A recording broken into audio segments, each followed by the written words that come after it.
Alright, so I was just doom scrolling on Instagram when I saw this video.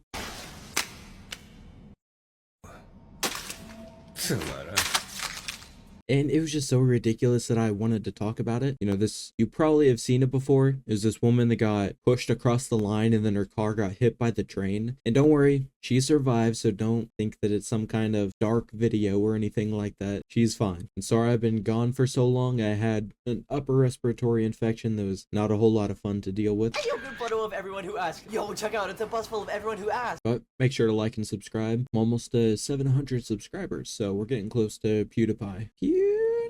Alright, now let's actually get into this video and see how it could have been entirely avoided extremely easily, and it shouldn't have ever happened. So in this first part, you can see her pull up to the line and she's parked there and then gets rear-ended by that truck and pushed across. I feel very blessed.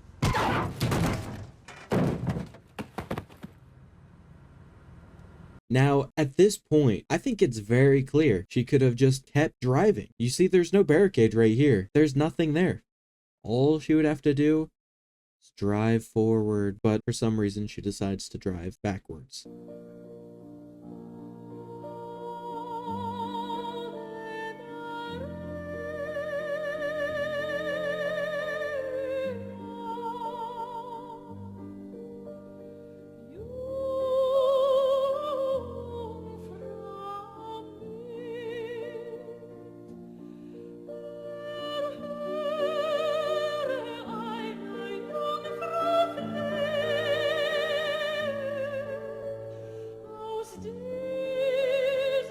Yeah, so you saw her car get absolutely demolished there. And I just okay, let's state the obvious. It's the truck's fault initially for rear-ending her. She had come to a stop, and then the truck obviously was either on his phone, not paying attention, doing something distracted, and just rammed into the back of the car. Maybe he just didn't expect them to stop for the railroad crossing, which is probably what it was. He was just trying to get through and just rear-ended them pretty hard, pushed them across the line, and past the barrier. So yeah, truck's fault. We can all agree on that. And did some damage to her car, obviously, dented the back end, broke off some pieces you can see lying on the ground. And you know, that would have been a lot less expensive than what happened afterward. And I actually checked how long she was past barrier. 31 seconds. She had 31 seconds to make a decision. Now, obviously, we can ignore the obvious that she should have just kept driving straight instead of driving backwards like she does right here.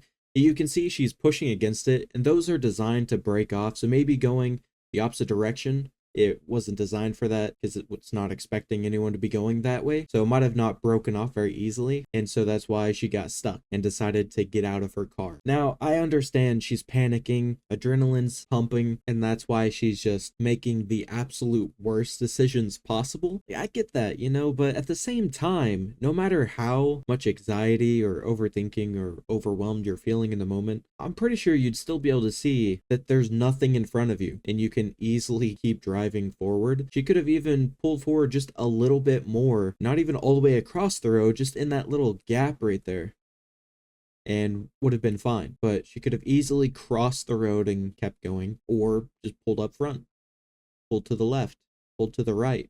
Anything would have been better than backing up and just staying on the tracks. You can see her get out and she kind of runs and then starts casually walking away until her car gets destroyed. At this point, I'm starting to think that it could be an insurance scam, to be honest.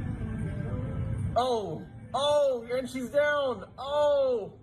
Like, there's so many possibilities. You could have easily gotten out of that situation, and then the white truck would have been liable, and they would have paid you as much money as you needed, as long, hopefully they were insured, to pay for the damage done to the back of your car. So maybe she just thought, here's the ultimate payday. I'm gonna get a new car out of this. This one's on its last legs, you know, blinker fluid's running low, time to get a new one. Because I just really don't understand how she even made that mistake of just drive forward. It's completely open. I don't care how much tunnel vision you have.